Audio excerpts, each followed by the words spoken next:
Ah, super. Ah. Donc, merci pour assister à cette présentation de la règle d'or. Nous serons deux à essayer d'expliquer cet exercice le mieux possible. Ceux et celles qui désirent approfondir auront l'occasion de le faire, car nous organiserons des ateliers et vous trouverez une adresse email sur la dernière diapositive où vous pourrez nous joindre. Alors nous, c'est Juanito et moi, Marina, avec l'aide technique de Federica. Nous sommes volontaires pour faire ces ateliers en français. Cela fait 3 ans que nous y travaillons en équipe, en espagnol, avec Roberto Coanov, qui est l'auteur de cette petite machine. Je laisse l'espace à Juanito. Bien, donc la présentation. Nous, la communauté intentionnelle Abriendo Futuro, ouvrons le futur, propose le développement des communautés intentionnelles non violentes, la pratique de la règle d'or pour la résolution des conflits et la convergence des diversités.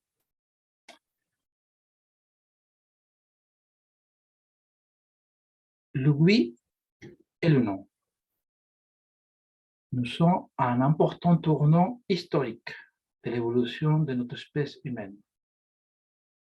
En ce moment de crise, les chemins de oui et de non s'ouvrent devant nous. Le non présente une vision négative du futur, basée sur la nature violente de l'être humain et la peur, justifiant cette violence à partir des scénarios catastrophiques où le super-héros est individualiste et violent, et le justicier qui divise le monde entre des positions irréconciliables et finit souvent par se déformer en système totalitaire et en attitude violente, en discrimination et en une structure de justice basée sur la vengeance.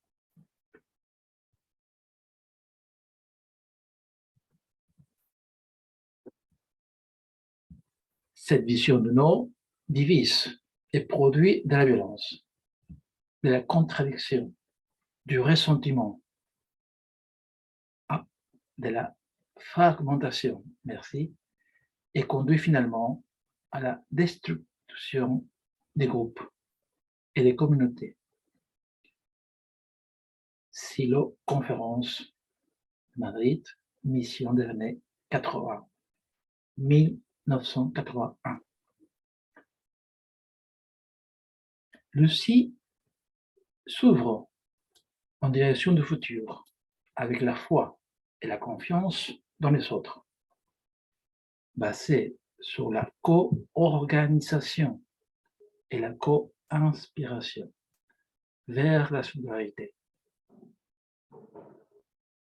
Et fondamentalement de ce qui nous unit, confiant dans le processus humain, sa forme et la multiplicité et la non-violence.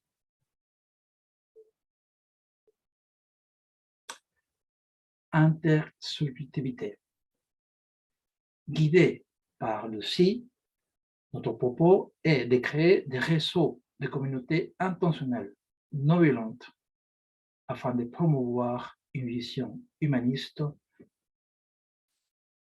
de la non-violence et de la non-discrimination de tout être humain, réalisant la vision des idéaux de la nation humaine universelle et la charte des droits humains et en plaçant l'être humain comme valeur centrale.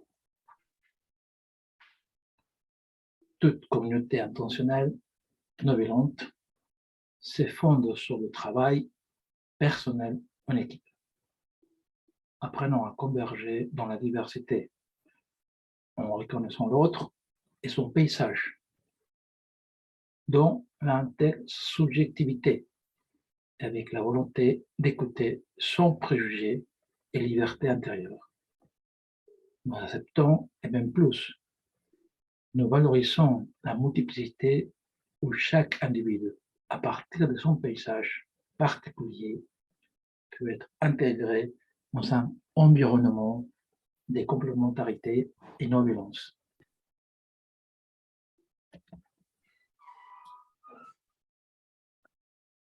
Travailler avec la règle d'or.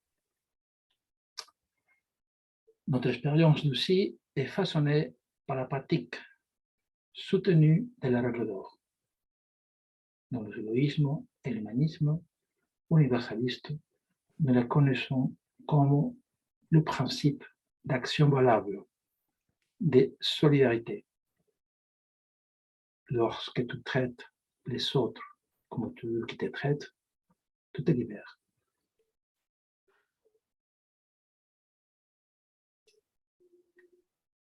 Cela signifie promouvoir l'autoréflexion de chaque participant sur des propres tensions et climats mentaux au sein du groupe et comprendre comment la relation avec les autres est souvent un miroir qui nous montre nos propres contradictions, donnant des opportunités de réconciliation avec l'autre, mais surtout avec soi-même. Réconciliation que nous synthétisons avec cette phrase. J'existe parce que tu existes.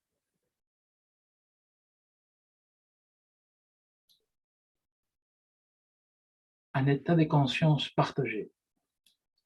Ce travail répété de la règle d'or génère un état de conscience partagé, de disponibilité à l'inspiration, une atmosphère propice à l'émergence d'images qui ouvrent de nouveaux scénarios, de nouvelles possibilités de transformation et d'intégration individuelle et collective. Nous croyons avec une grande conviction que ce projet est l'une des voies menant à la réalisation de la première civilisation planétaire de l'histoire.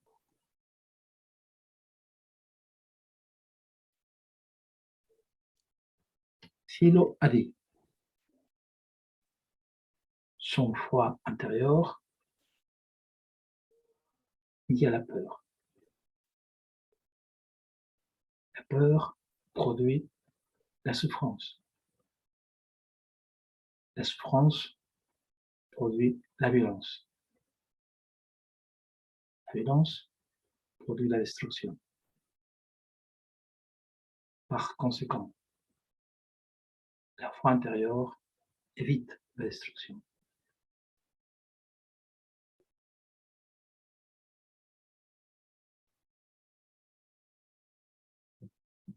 Et maintenant, l'espace, Marina, s'il te plaît. Merci.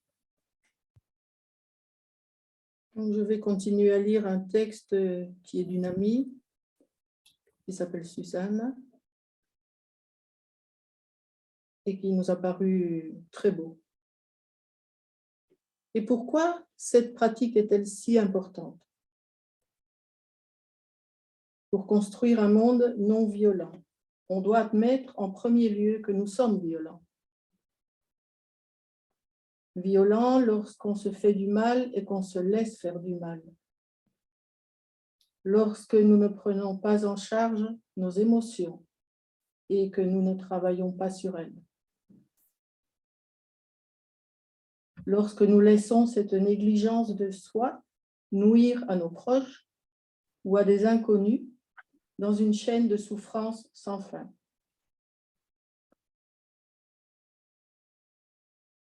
Chaque jour, nous faisons violence de 1001 façons. Et cette violence psychologique qui est en nous est l'une des nombreuses formes de violence qui existent. Et même si elle ne se manifeste pas, ou si nous croyons qu'elle ne concerne que nous-mêmes, ce qui est impossible, elle est en tout cas la source d'où jaillissent toutes les autres formes de violence. Violence que nous ne pouvons surmonter que si nous apprenons d'abord à surmonter nos propres violences. Il existe un moyen pratique de vaincre la violence qui ne se trouve pas dans les livres, ni dans les merveilleuses phrases des grands philosophes ou des penseurs. Derrière ces phrases, il y avait un travail d'observation du monde et de la propre expérience que tu auras aussi à faire pour intérioriser et pratiquer toute cette sagesse.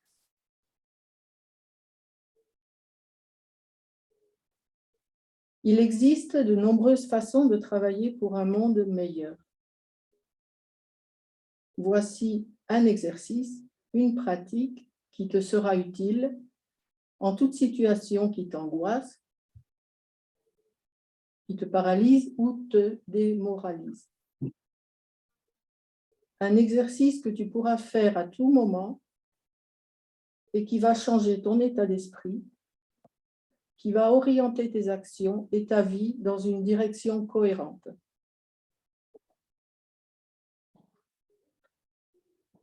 Tu pourras construire tes propres phrases sages, les aphorismes qui orienteront ta vie. La non-violence n'est pas la résignation. Elle n'est pas la passivité. Elle n'est pas la faiblesse. Au contraire, c'est faire face à la responsabilité d'une action pour le changement. C'est construire une nouvelle réalité.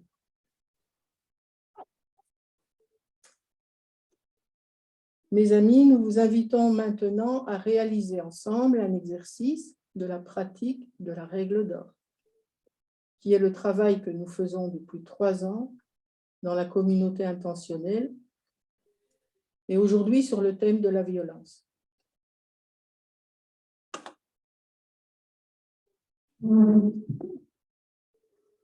Juanito va nous parler un peu du cadre général pour commencer.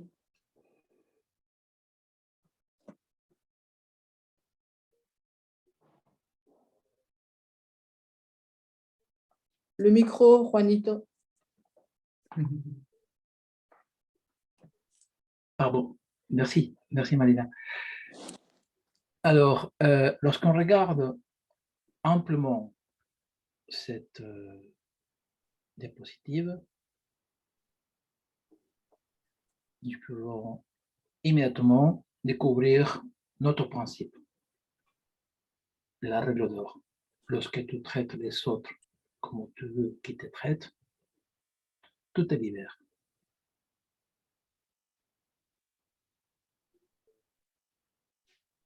Nous allons essayer de nous focaliser sur les différents plans. Un plan bas, un plan du milieu et un plan haut. En bas, nous pouvons voir en noir les 2 premiers pas. Au milieu, 4 autres intermédiaires en noir et blanc, sous forme de flèches. Puis, le plan haut, 3 et 4,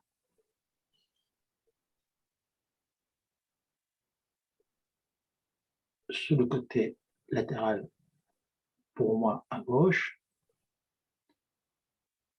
au plan haut, nous avons écrit en blanc atmosphère positive. Ce qui veut dire une réponse intentionnelle. C'est ce qui nous intéresse, évidemment. Sur le plan du milieu, je tombe et je me lève. Nous verrons bien sûr dans cette explication comment cela fonctionne. Puis, sur le plan bas, conscience perturbée. Cette conscience perturbée est due, en général, la plupart des cas, par l'adhésion et l'identification à des situations de violence que l'on va retrouver au plan bas. Il finit en juste indiquant que nous avons deux flèches, l'une qui part du pas 1 vers le pas 3 en diagonale, de droite vers la gauche en haut, puis une deuxième qui part du plan 2 vers le plan 4 à droite. Et toujours sur le plan haut, les vertus complémentaires que nous allons retrouver sous ce plan-là. Haut. Et aussi les défauts qui se posent sur le plan bas. Voilà Malina, merci, c'est à toi l'espace. Merci Juanito. Alors, pour commencer, je voulais vous dire que c'est un travail que normalement on fait en équipe et un volontaire propose un sujet. Là, ici, nous avons fait un exercice en choisissant un thème très général que nous allons développer, d'accord? Pour commencer ce parcours, on va commencer par le premier pas, le numéro 1. Et là, on se pose la question. Quel est le mauvais traitement que je rejette chez l'autre? La maltraitance que je réprouve, que je rejette. Et là, en jaune, nous avons écrit la violence interne et externe.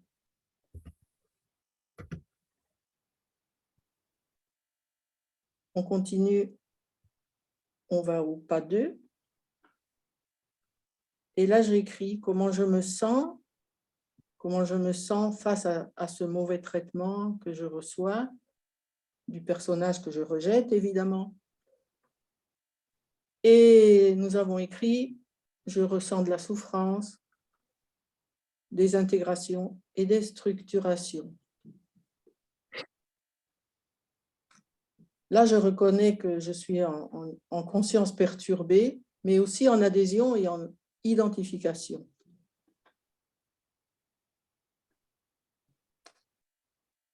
Et l'exercice continue donc parce qu'on veut sortir de cette souffrance, on veut sortir de cette situation de conflit. C'est pourquoi je prends la flèche qui va de 1 à 3. Et là, je vais écrire comment je voudrais être traitée. Normalement, ce sont les vertus opposées à la violence du personnage qui est en 1.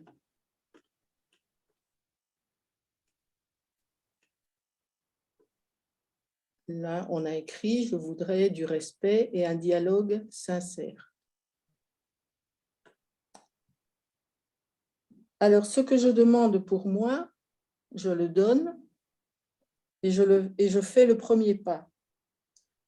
Car je sais que je ne peux pas changer l'autre, mais je peux commencer par me changer moi-même. Et c'est ça qui va m'aider à me libérer de cette souffrance. Je peux donner le traitement que je voudrais recevoir. Évidemment, il me faudra faire un effort pour pouvoir parler avec la personne violente avec respect et un dialogue sincère.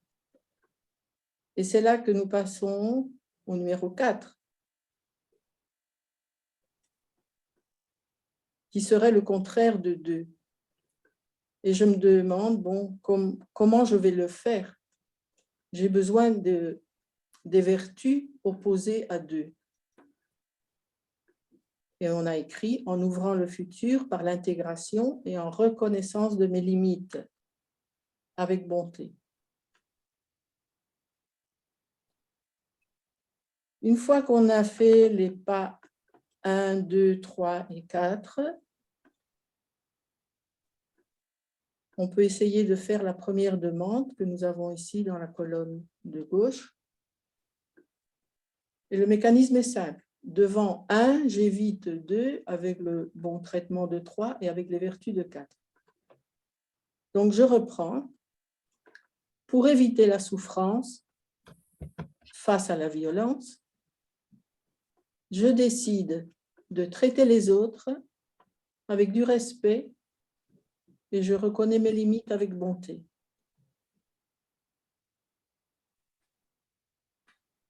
Là, il nous paraît important que ce ne soit pas simplement des paroles, mais qu'on puisse, si on veut, on ferme les yeux et on s'imagine soi-même en donnant, en faisant ce que j'ai écrit, donc avec respect et avec un dialogue sincère. Et on essaye de le sentir, parce que c'est une sorte de conversion. Et c'est très important de pouvoir s'imaginer en train de le faire, oui.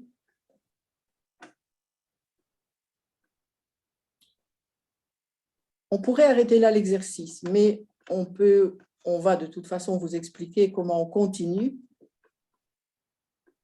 par 5, 6, 7 et 8.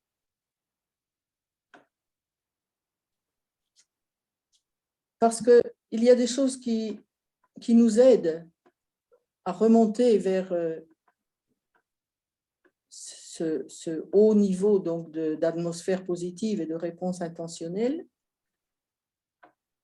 Mais nous avons aussi des tendances qui sont très fortes et qui nous tirent vers le bas, qui nous font retomber dans la souffrance, la violence, les réponses mécaniques. Et là, il est aussi très important de les découvrir. Pour faire cet exercice, il faut essayer d'être très sincère avec soi-même pour approfondir et voir clairement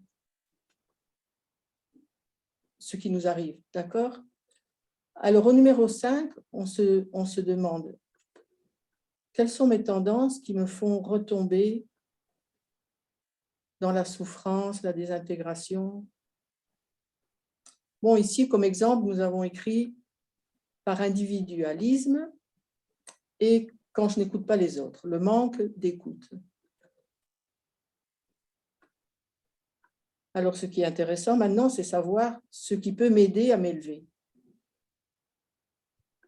Nous avons écrit quand je suis bien disposée à écouter les autres, donc avec disposition pour comprendre, je peux m'élever vers cette atmosphère positive.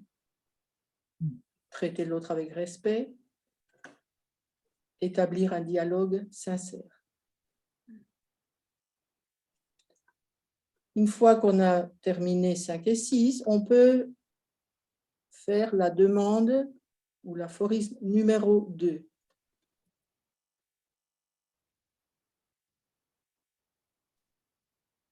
Par 5, je descends à 2. Par 6, je monte à 3. D'accord? Donc, par individualisme et par manque d'écoute, je tombe à la souffrance. Et par disposition à comprendre, j'arrive à un dialogue sincère et respectueux.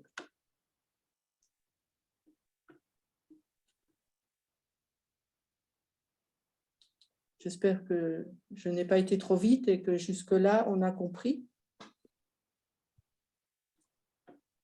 Maintenant, c'est Juanito qui va continuer avec cette question que nous avons ici en noir, qui est très importante, parce qu'il s'agit de comprendre que ce que je rejette, je l'ai souvent en moi. Et souvent, il est tellement réprimé ou caché ou rejeté que je ne le vois pas. Donc, Juanito, Oui. la question. Merci Marina. Donc, la question est, essentiel et ça, c'est même un moment de travail culminant.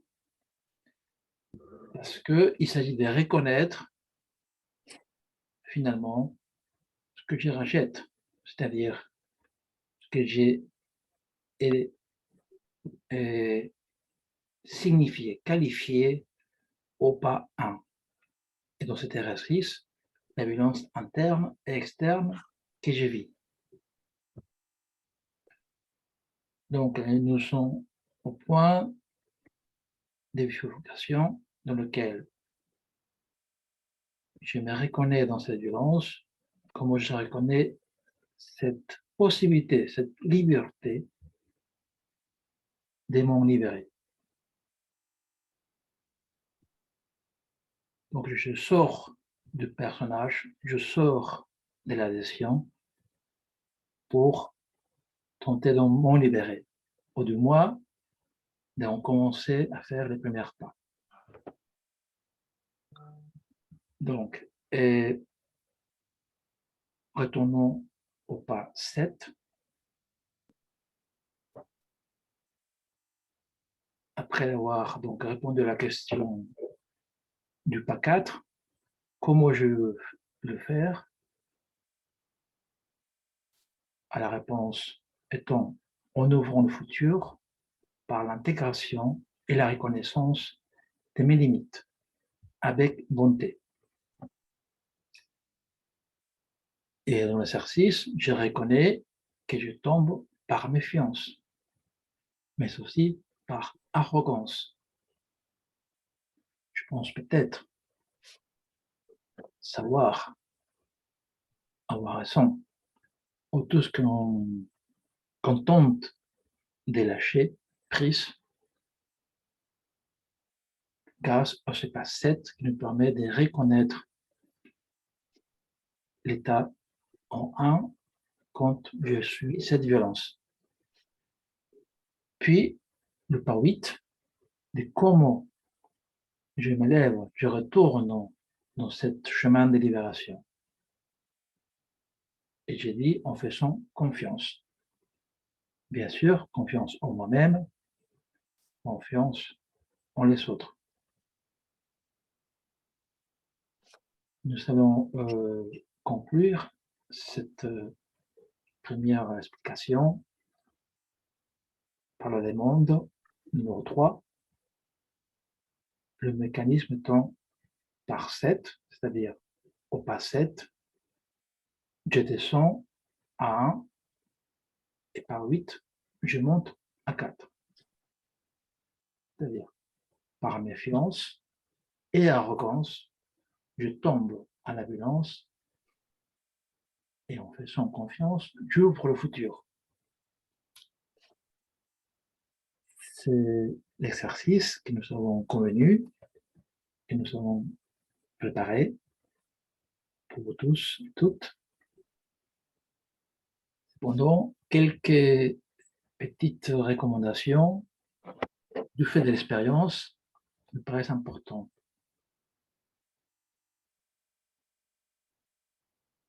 Nous sommes au moment où on peut mettre en évidence ce travail qui est donné encore aujourd'hui dans un espace virtuel, dans un temps qui prend 1 heure et demie. Nous apprenons à travailler nos propres registres.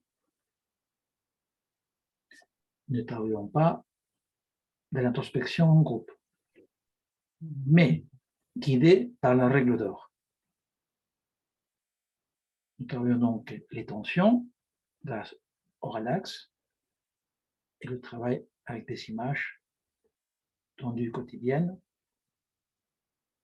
et les climats grâce au travail avec des images tendues biographiques.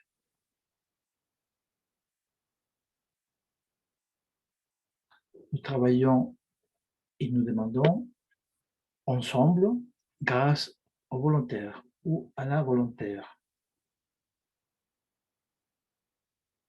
Et nous essayons de garder une atmosphère, d'intentionner une atmosphère favorable à ce travail,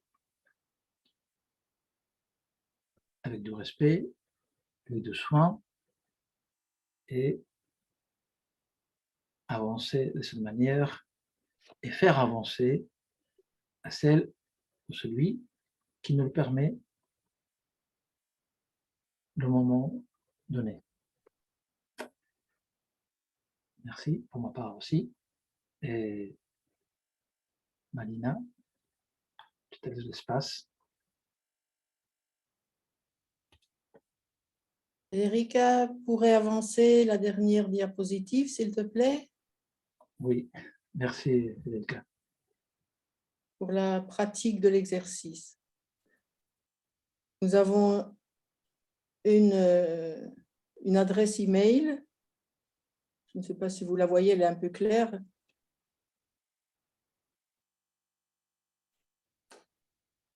C'est règledor.info. C'est ça, merci. Ah, parfait, merci beaucoup. Donc, vous pouvez nous joindre à cette adresse mail. Instagram n'est pas encore en français. Ça va venir. Nous allons faire des rencontres tous les mercredis à 21 h pour ceux ou celles qui voudraient connaître un peu plus à fond cette règle d'or, cet exercice, le pratiquer aussi évidemment. Et les samedis à 14 h, ce sont les amis espagnols qui se réunissent depuis 3 ans déjà. Et si vous voulez, évidemment, vous pouvez aussi assister. Juanito se propose pour faire une traduction simultanée de l'espagnol en français. Ouais. Et là, on vous donnerait aussi le lien du Zoom si ça vous intéresse. Donc, nous communiquerons le lien par l'adresse de courriel. Merci beaucoup. Là, nous ouvrons l'espace aux questions-réponses, comme d'habitude.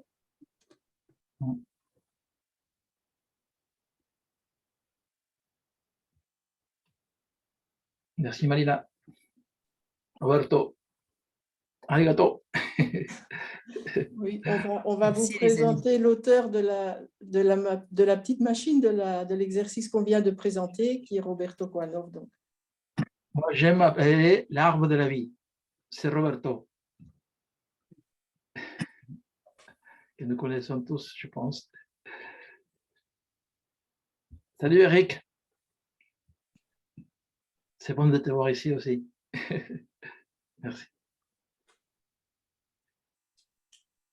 Voilà, nous encourageons des questions.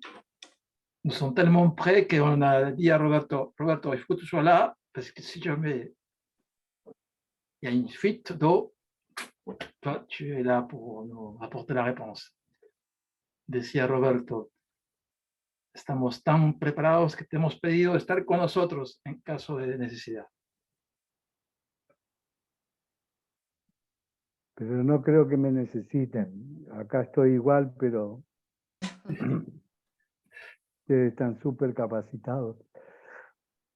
Est-ce que l'exposition était claire, Thérèse, Eric? Oui, ouais, très, très clair. Merci beaucoup. Très bien. Et avec les exemples, c'est très éclairant et ça donne envie de le faire. Ah, Oui. merci. Merci beaucoup. Et je vais peut-être poser la question à Roberto, pas une question, mais je veux dire, une réflexion que nous faisons souvent, moi maintenant. Quería compartir no una pregunta, sino una reflexión a ti, Roberto, que nos hacíamos más antes, menos ahora, que le travail, on va dire le parcours dans cet arbre de la vie, elle présente ses difficultés. Donc, cette explication que nous avons donnée aujourd'hui avec Marina n'est pas une escalier, ce n'est pas des marches d'escalier. ce n'est pas non plus un labyrinthe. Decía que este árbol de la vida no es una escalera, tampoco es un laberinto, ha de dificultades, pero tiene sus dificultades. En ce sens-là, ma reflexión, Roberto, en ese sentido, mi reflexión, Roberto, ¿cómo es que se la...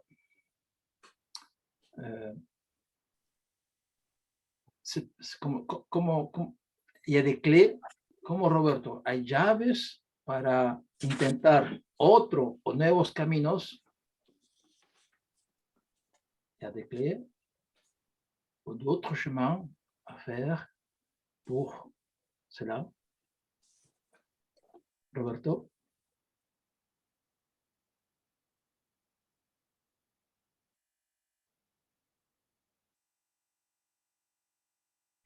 Le micro est fermé.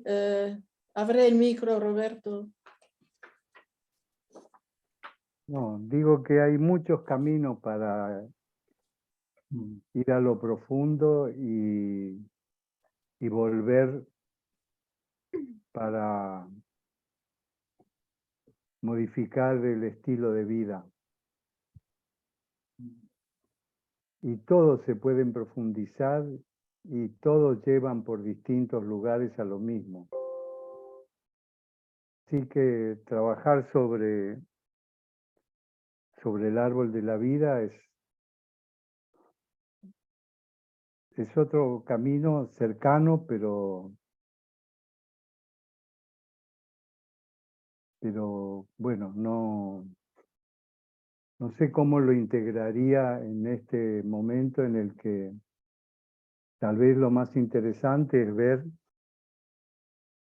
cómo salir de los climas que el aumento, que la sociedad incrementa. Estamos en un momento en el que hay que aprender a sacarse los climas lo más rápido posible, todas las veces que sea necesario.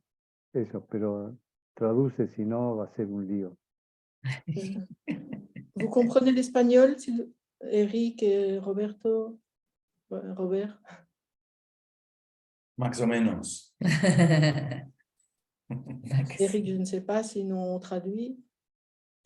On ne te comprend pas, Eric, tu as le micro fermé. Non, je ne parle pas espagnol, donc quelques mots. Donc, je n'ai pas compris ce qui a été dit.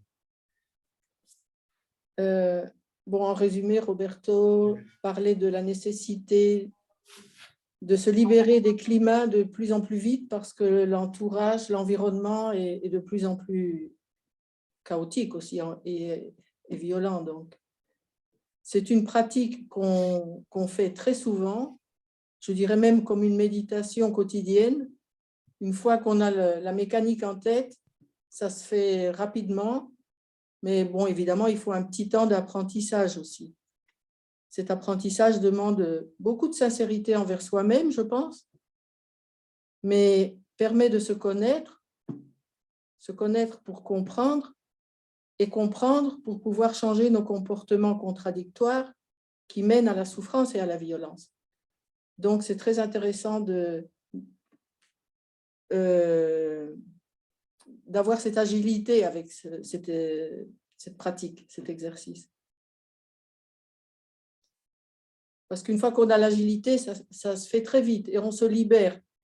On sort de ces espaces, comment je dirais, de compulsion, d'identification qui sont assez lourds et on a beaucoup plus de facilité pour trouver la sortie vers le haut, donc, vers une conscience un peu, comment je dirais, être plus en conscience de soi et dans une atmosphère positive.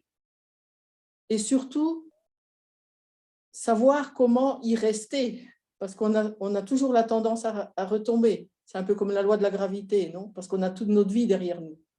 Et la biographie, ça revient toujours et ça nous tire vers le bas. Mais là, on apprend, grâce à cette pratique, la mécanique de pouvoir monter et rester vers le haut, rester dans cette conscience inspirée, dans cet état de bien-être, finalement.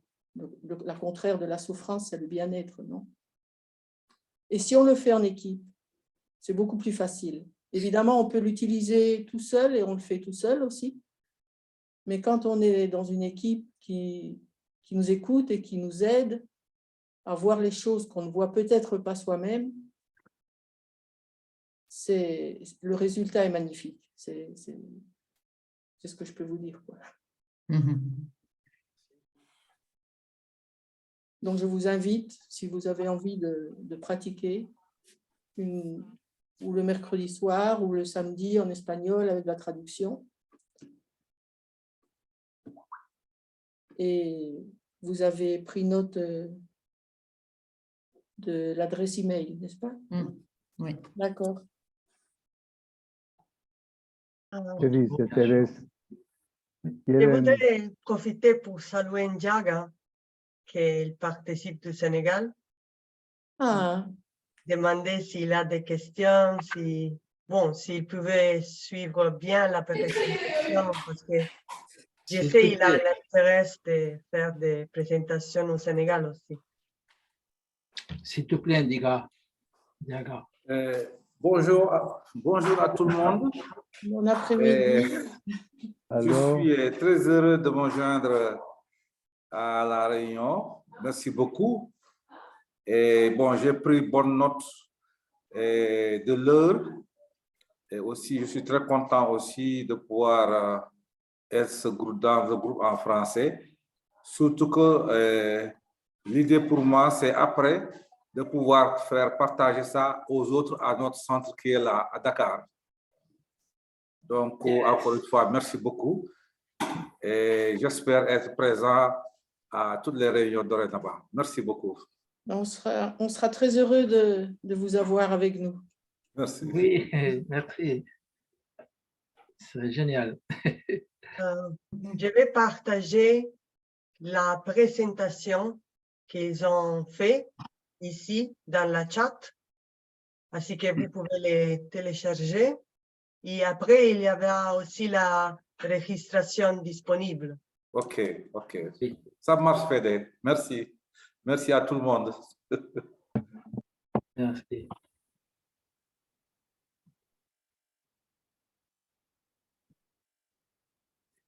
Allez, c'est connecté. Voilà. OK. Il va être Laure. On peut en rester là alors, à moins que vous n'ayez d'autres questions à poser. Pour moi, c'est clair. Merci beaucoup, vraiment. Merci à vous. C'est un bel exercice pour nous, une première. En tandem comme ça. C'est génial. Merci, Malina. Merci. Oui. On a eu l'information par les amis des Canaries au départ. Ah oui, c'est vrai. Si, c'est tout à fait. C'est d'ailleurs eux qui m'ont envoyé le lien. Ah, aussi, Tatouane Diaga, c'est Ahmed. Oui. Ok. Ça fait 3 jours, oui. Super. Bien. OK. Mais Ahmed devait être avec nous aujourd'hui, mais Voilà, Ahmed. il est Il est dans l'avion. Ah, d'accord. Il rentre de Venise. Oui. Ah, d'accord. Tout à fait. J'espère qu'il sera présent aux réunions, oui. C'est un acteur célèbre maintenant, oui. Si.